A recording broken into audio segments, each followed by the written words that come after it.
வணக்கத்துடன் இது இன்பா டாக்ஸ்.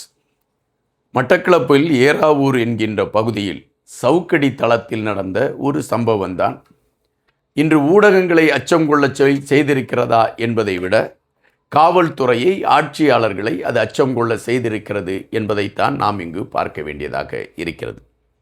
அப்படி மட்டக்களப்பு ஏறாவூர் பகுதியில் என்ன நடந்தது, ஏன் இதனை மையப்படுத்திய காணொலியை நாம் பேச வேண்டும், இதிலே நாம் பேச இருக்கக்கூடிய செய்தி என்ன, இவைகளை மையப்படுத்திய ஒரு கருத்து உங்கள் மனதிற்குள் எழும்பலாம். இந்த காணொலியை நீங்கள் பார்க்கின்ற பொழுது அதற்கான நகர்வுகள் உங்களுக்கு தெரியும். வடக்கு கிழக்கு பகுதியில் ஒரு சிலர் இயங்கிக் கொண்டிருக்கின்றார்கள். இந்த ஒரு சிலருடைய வேலை என்னவென்றால் 15 வயதிலிருந்து 18 வயதுக்குட்பட்ட இளைஞர்களை தங்களுடைய கஸ்டடி, அதை தங்களுக்கு கீழ் வேலை செய்ய வைத்து கொண்டு போதைப் பொருட்களை மக்களிடம் விற்பனை செய்யக்கூடிய களங்களை இந்த சிறுவர்களை வைத்து நடத்தக்கூடிய ஒரு களத்தை எடுத்துக்கொண்டு இருக்கிறார்கள் என்பது ஒரு செய்தி.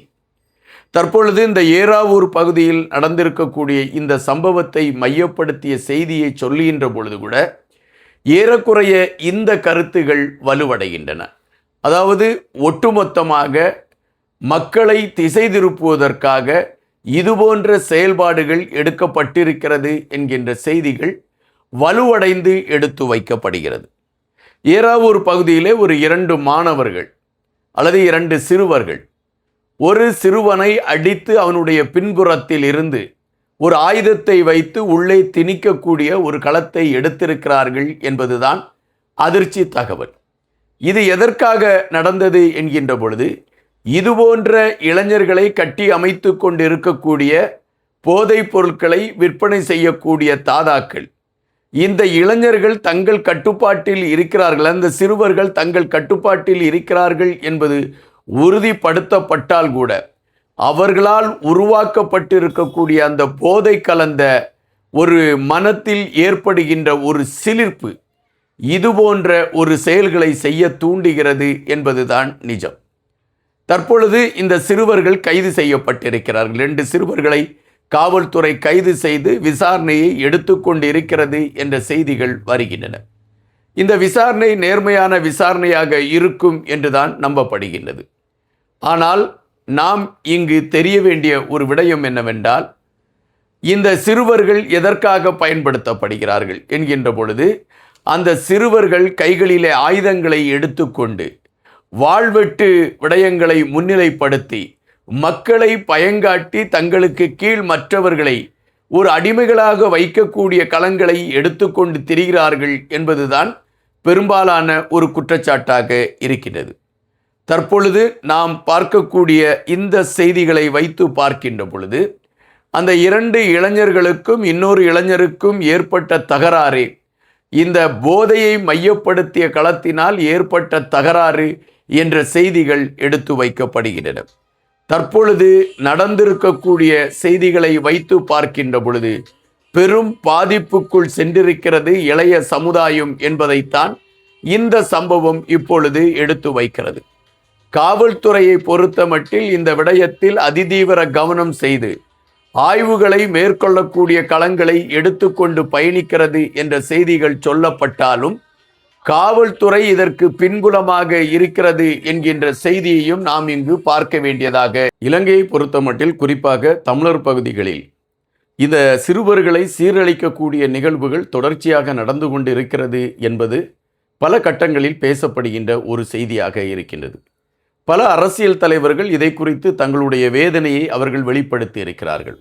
காரணம், வாழ்வெட்டு என்கின்ற ஒரு கலாச்சாரம் உருவாக்கப்பட்டு அங்கு குழுக்கள் உருவாக்கப்பட்டு இந்த குழுக்கும் அந்த குழுக்கும் தகராறு என்றும் அல்லது வேறு பல விடயங்களை செய்வதற்கு இந்த சிறுவர்கள் பயன்படுத்தப்படுகிறார்கள் என்கின்ற செய்தியும் பரவலாக பேசப்பட்ட ஒன்றாகவே இருந்தது.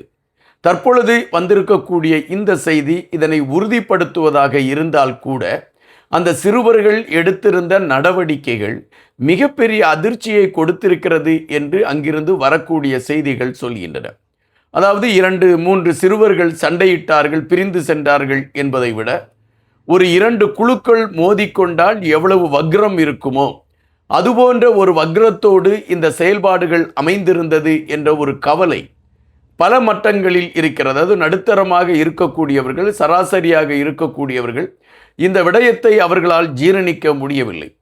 ஒட்டுமொத்தமாக தமிழர்களுடைய பகுதியில் இருக்கக்கூடிய இந்த சிறுவர்களை சீரழித்து விட்டால் தமிழ் சமூகம் அடுத்த வளர்ச்சியை நோக்கி செல்லாது என்கின்ற அடிப்படையில் திட்டமிட்டு ஆட்சியாளர்கள் இவைகளை செய்து கொண்டு இருக்கிறார்களா என்கின்ற கேள்வி ரணில் விக்ரமசிங்கே அவர்களுடைய ஆட்சி பீடத்தில் அவர் இருந்த பொழுதே எழும்பிக் கொண்டு இருந்தன.